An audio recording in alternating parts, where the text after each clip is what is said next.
Okay, let's unpack this.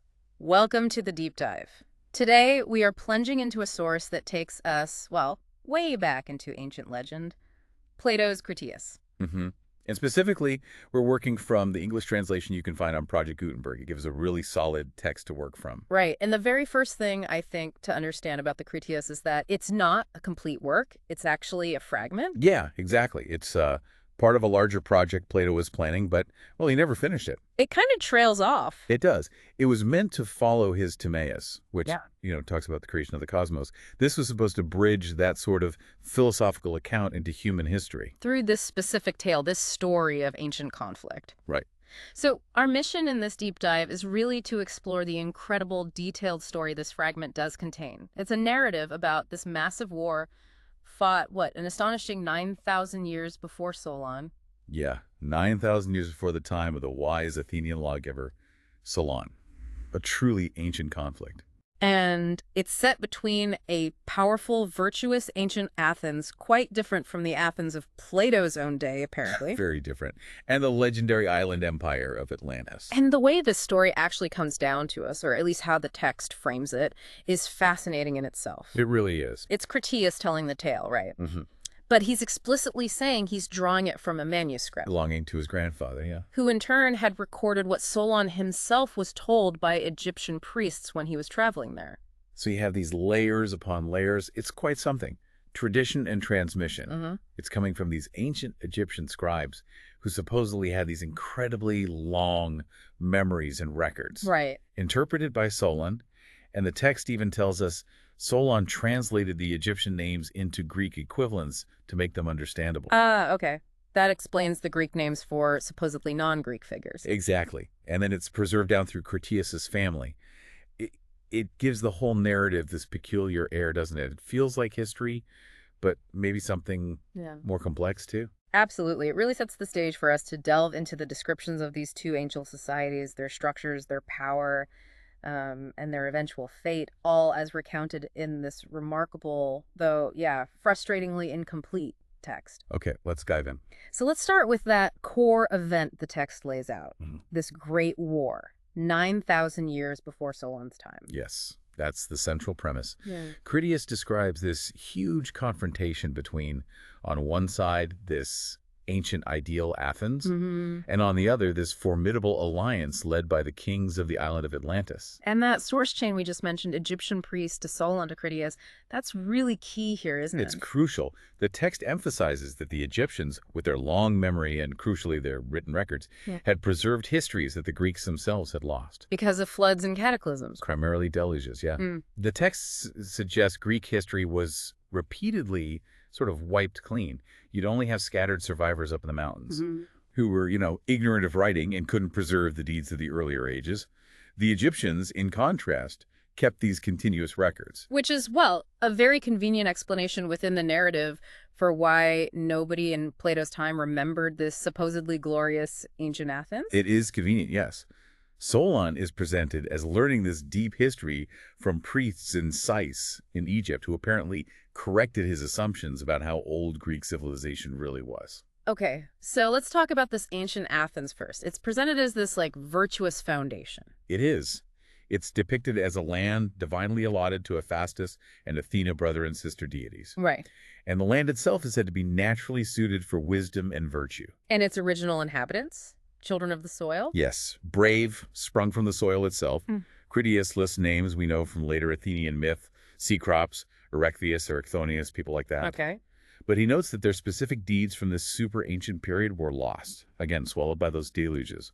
Only the name survives. Yeah. And the society, how was it structured? Well, the text outlines artisans, husbandmen, and then this distinct warrior class.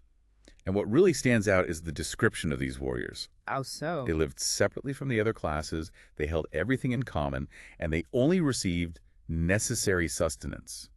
No wealth, no private property.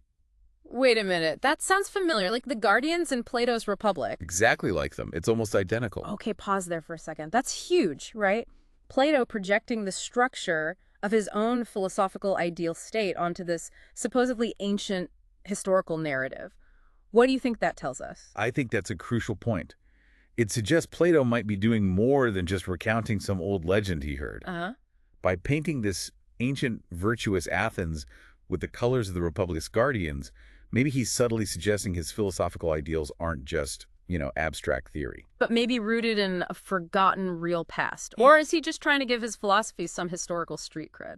Could be either or both. He might be using this ancient tale to lend authority and historical weight to his political philosophy. It really blurs the line between myth, history, and philosophical argument. It's fascinating. That connection alone is a major insight into what this text might be doing. And the text also mentions common pursuits, saying men and women actually shared warrior life and virtues.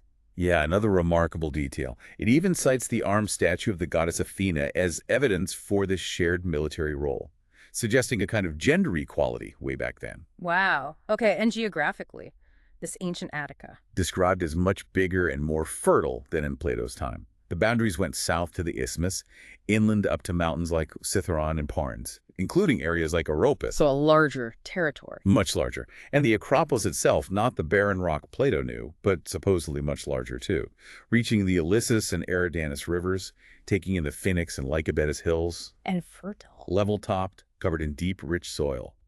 The text explicitly contrasts this original fertility with the depleted state of Attica later on. Blaming the erosion on those repeated deluges over 9,000 years. Precisely. So it paints this picture of a much richer, more sustainable environment that supported this society. And the warrior class, they lived up on this ancient Acropolis. Yes, in modest dwellings built around the temples of Hephaestus and Athena, all enclosed like a single garden, really. They had communal dining halls, separate buildings for winter and summer. Simple houses, unchanging. Simple, unchanging houses. And there was supposedly this abundant fountain right there on the Acropolis. Which the text says was later blocked by an earthquake, leaving only small springs. Right, so this ancient Acropolis was this self-sufficient, dedicated space for the warrior class. And their population, did it mention numbers? It did. It said they aimed to maintain a consistent number of about 20,000 fighting men and women. 20,000 men and women. Interesting. Very. So this ancient Athens is summarized as, well, just famous, renowned for beauty and virtue across Europe and Asia. And crucially, the leaders of the Hellenes against this great threat from Atlantis. So presented as the absolute epitome of virtue, communal living, almost an ideal city-state. Pretty much, yeah. Okay, now let's turn to their adversaries, representing a very different kind of power. Atlantis, Poseidon's island empire. And here's where the scale just explodes.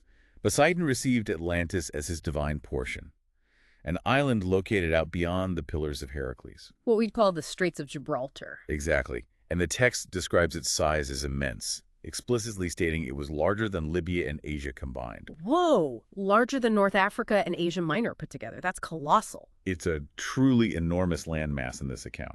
The founding myth ties into Poseidon falling for a mortal woman, Cleito. Daughter of Evenor and Leucippe. Right. And to protect her and make her mountain home inaccessible, Poseidon used his divine power. He created these alternating rings, or zones, of sea and land around her hill. 2 land rings, 3 sea rings. Yeah, creating this naturally fortified, inaccessible center. And Poseidon also apparently provided the central island with everything it needed, hot and cold springs, abundant food from the soil. Didn't need much cultivation. So it seems. And from this union with Cleito, Poseidon fathered 5 pairs of twin male children, 10 sons in total. The 10 kings. The original 10 kings. Mm-hmm. The eldest, Atlas, became the supreme king of that central island and ruler over all the rest. And the island, Atlantis, and the Atlantic Ocean are named after him, according to the text. That's what it says. His twin, Eumelus or Gadarus in their native language, the text adds ruled the bit closest to the Pillars of Heracles near modern Cadiz or Gades. And the other 8 brothers. Also received vast territories and ruled as princes under Atlas's overall authority. And their kingdom wasn't just the island, right? It extended. Far beyond. They ruled over numerous other islands and parts of the mainland, the text says, reaching as far as Egypt and Tyrrhenia, that's Etruscan Italy. Yeah. Basically dominating the known Mediterranean world. Wow. And they were wealthy. Unimaginably wealthy, according to Critias, from mines, resources, including this mysterious precious metal or halcyon. Or chalcum. Yeah. The text notes it's now only a name, implying it was lost or incredibly rare by Plato's time. Right. But back then, it was apparently second only to gold in value. shone like fire. They also had abundant wood for ships and building all sorts of animals, Right. including elephants. Including elephants, yes, and every kind of plant and fruit you could imagine. It was a land of just incredible natural bounty. Which fueled their power and presumably their luxury. Absolutely. And this wealth and these resources allowed them to build a capital city and infrastructure that's just astonishing in its complexity and splendor. Okay, let's dig into that description because it really is incredibly detailed. It is. They built bridges over the sea zones to create a road connecting the outer land to the royal palace on the central island. And each generation of kings added to this palace, making it more magnificent. Constantly embellishing it. They also dug this massive canal connecting the outermost ring of sea to the actual ocean. How big was it? 300 feet wide, 100 feet deep, and 50 stadia long. Okay, stadia. You mentioned that's used a lot. Remind us, how long is a stadium? Roughly 600 feet, or about 185 meters. So 50 stadia. That's nearly 6 miles long. Wow. A 6-mile-long canal, 100 feet deep. That's a major piece of engineering. A huge harbor. Exactly. It allowed the largest ships access right into that outer water zone, and they created passages for their warships, triremes between the zones, and even covered them over with roofs. Sophisticated stuff. And the zones themselves, the land and water rings. They had varying widths specified. The largest land zone was 3 stadia wide.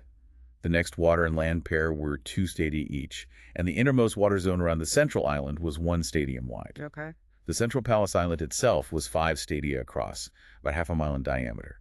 And they surrounded these zones in the bridge with stone walls, adding towers and gates. And they quarried stone from under the island. Yes, colored stones, white, black, and red, from beneath the central island and the land rings. They used them for ornamental patterns on buildings, and they created these amazing double docks carved right into the rock under the edges of the land rings, covered by rock roofs. And this is where the wealth, the orichalcum, comes in again, right? The walls? Oh, yeah. This is where it really screams at you, as you said. The outermost wall, around the largest land ring, was coated with brass. Okay. The next wall, around the middle land ring, was coated with tin. Tin. Interesting. And the innermost wall, the citadel wall, enclosing the central island with the palace, flashed with the red light of orichalcum. Wow. Brass, tin, orichalcum. Designed to be visually stunning, imposing. Absolutely. And inside that citadel were the temples. The holy, inaccessible temple of Plato and Poseidon, surrounded by a golden enclosure. And then Poseidon's own temple, huge, a stadium long, half a stadium wide. That's enormous. The exterior was covered entirely in silver, except for the pinnacles, which were gold. Silver and gold. And the roof inside, ivory, adorned with gold, silver, and orichalcum. And the interior walls, ceiling, pillars, all lined with orichalcum. Just dripping with precious material. It's almost hard to picture. It really is. And the statues inside were just as grand. A colossal gold statue of Poseidon himself in a chariot driving 6 winged horses. 6 winged horses. Yeah, so tall the statue apparently touched the temple roof. And around him, 100 Nereids riding on dolphins, all in gold. My goodness. Outside the temple, more gold statues, all the descendants of the 10 original kings and their wives, plus countless other offerings from the cities they ruled. It's sheer, overwhelming opulence. Yes. And beyond the central temples and palaces, they had extensive public facilities. Yeah. Hot and cold fountains feeding various baths, separate ones for kings, private citizens, women, even horses and cattle. Water distributed everywhere. Via aqueducts, yeah. To Poseidon's sacred grove, which was full of diverse trees, and out to the outer circles, too. There were temples, gardens, exercise grounds for men and horses, and even a huge race course, a stadium wide, running all the way around the larger island zone. So a complete, highly developed city. And the picture painted is of a really bustling, active metropolis. Guardhouses were stationed throughout the zones with the most trusted guards in the central citadel. The docks were packed with triremes and naval stores. The whole area between the outer harbor and the sea was densely populated, and the harbor itself was just loud with the din of human voices, merchants, sailors, constant activity. Okay, so Plato's building this picture. Immense scale, staggering wealth, advanced engineering, constant activity. It's such a stark contrast to the description of that modest, communal, unchanging Athens. Absolutely. What do you think he's trying to convey with all this sheer scale and opulence? Is it just impressive, or is there a point being made? Well, it really feels like he's setting up that classic Platonic contrast, doesn't it? Okay. Between material excess, luxury, power, and true virtue. Right. All this wealth, all this amazing engineering, it seems to be presented as something potentially dangerous, something that could corrupt, especially when you compare it to the simple, needs-based lifestyle of those Athenian warriors. It's like the stage is being set for a moral downfall almost. Precisely. This picture of outward glory seems deliberately designed to highlight a difference in the underlying values compared to Athens' focus on virtue and the common good. And their governance and military power reflected this massive scale as well, right? They did. The 10 kings were absolute rulers within their own divisions. They controlled the citizens, made the laws, had the power to punish and even execute. But there was some higher level of governance between the kings. Yes, their relationships with each other were regulated by Poseidon's original commands. These were supposedly inscribed on a pillar of orichalcum in the central temple of Poseidon. Okay, so they had written laws from their divine ancestor. Exactly. And the kings would gather there at the pillar every 5th and 6th year alternately. They'd consult on common interests, judge transgressions against the laws. And they performed this really elaborate ritual there involving bulls. Yeah, it's quite a scene. They had to hunt bulls, which roamed free in the temple precinct, but without using iron weapons, only staves and nooses. Okay. Then they'd lead one bull to the pillar, sacrifice it over the top, letting the blood run down onto the inscription. Wow, graphic. Then they'd burn the bull's limbs, mix a libation of wine in a golden bowl with clots of the bull's blood, pour some over the fire, and then... Then what? Each king would take a golden cup, dip it in the bowl, pour a libation, and swear an oath to judge according to the laws on the pillar, and punish any previous transgressions. After swearing, they'd drink from the cup and dedicate it in the temple. That's intense. A powerful image of their connection to their divine origins and the law, at least initially. Very powerful. Then, after this ritual and a meal, they'd wait till dark, put out the sacrificial fire, put on azure robes, and sit on the ground near the embers of the sacrifice. In the dark. In the dark, yes. And they would judge any accusations one king brought against another. At daybreak, they'd write the sentences down on golden tablets and dedicate them along with their robes and the temple. So a mix of sacred ritual and formal legal proceedings. Exactly. And the text lists some key laws from that pillar. Like what? Things like nous, no taking up arms against each other. They had to mutually defend any royal house if it was attacked. They had to deliberate in common on war and other matters. With supremacy given to Atlas's line. Yes, the descendants of Atlas had primacy. And crucially, no king had the power of life or death over any of his kinsmen, the other royal lines, without the consent of a majority of the 10 kings. Okay, so some checks and balances within the royal council. Some, yes. And the description of their military organization, drawn from the Great Plain around the capital, is just astonishing in its detail. Right, the plain was divided into lots. 60,000 lots, yes. Each one supposedly 10 stadia square, about 1.1 miles by 1.1 miles. 60,000 of those. That's a huge area. Massive. And each lot was required to furnish a leader and a very specific contribution to the Army and Navy. And the text lists these contributions. With incredible specificity. It says each lot provided 1/6 of a war chariot. Okay, 1/6. So 6 lots make 1 chariot. Apparently. Which leads to the figure of 10,000 chariots mentioned elsewhere. Plus, from each lot, 2 horses and riders, a pair of chariot horses without a seat, but with a foot soldier carrying a shield and a charioteer to drive the pair. Wow. 2 heavy infantry soldiers, hoplites, 2 archers, 2 slingers, 3 stone shooters, 3 javelin men, and 4 sailors to help man the fleet. That level of granular detail is surprising, isn't it, for such an ancient mythical story? What does this suggest? Is it meant to lend credibility, make it feel real? That's a really good question.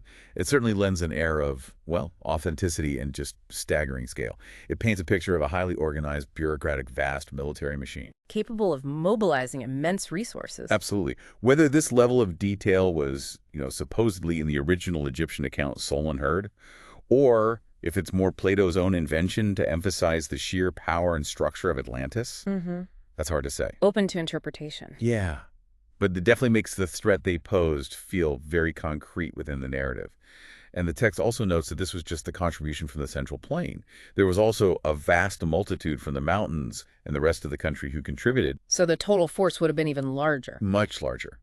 Leading to a total fleet, the text mentions later, of 1,200 ships. Okay. So you have this picture of incredible power, wealth, scale, organization in Atlantis, built on natural bounty, yes, but also immense human engineering and militarization. Yeah. But the story takes a dark turn, doesn't it? It does. This leads into the explanation for their eventual downfall, the degeneration of Atlantis. Right. The text says that for many generations, initially, they were virtuous, they were obedient to the laws, and well-affectioned towards the god Poseidon, whose seed they carried. They had noble spirits. Great spirits, yeah. A blend of gentleness and wisdom, and importantly, they genuinely despised wealth, seeing it mostly as a burden that just complicated life. Interesting. So they weren't obsessed with all that gold and orichalcum at first. Not according to this part. They weren't intoxicated by luxury. They were sober, self-controlled. They understood that true virtue and friendship were what actually increased their genuine well-being. Whereas focusing too much on external goods, on wealth, led to corruption and damaged relationships. Exactly. That's the initial picture. And this virtue stemmed, the text says, from the strength of the divine nature within them, inherited from Poseidon. Oh, but... Gradually, over many generations, this divine nature began to fade. It became diluted by the mortal admixture, the human element. Okay. As the purely human nature gained the upper hand, they could no longer bear their immense fortune, their great prosperity, with grace or wisdom. So they start to slip. They did. Their behavior became unseemly. And the text makes a fascinating point here. To those who could perceive true happiness and virtue, their internal state was visibly debased. Even if on the outside. Even if outwardly, they still maintained this appearance of glory and blessedness with all their wealth and power. So that's maybe one of the deepest insights here. True corruption isn't always obvious externally. Exactly. Atlantis looked glorious, prosperous, powerful. But inside, Plato suggests, they had become full of avarice and unrighteous power. Their inner state had fundamentally decayed. Appearance can mask a dangerous internal rot. That contrast between outward splendor and inward decay. That's such a powerful Platonic theme, isn't it? It really is. And this internal corruption is what seems to finally provoke divine intervention. Which brings us right to the end of the fragment. Zeus. Yes, Zeus, the god of gods.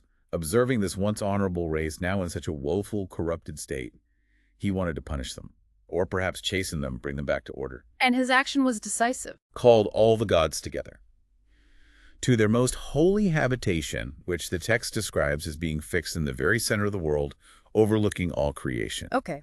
The council of the gods is assembled. And when he had called them together, he spoke to the assembled gods. And the dialogue just breaks off right there. Mid-sentence. Just as Zeus is about to pronounce judgment, the text we have simply stops. Cut off. Yeah.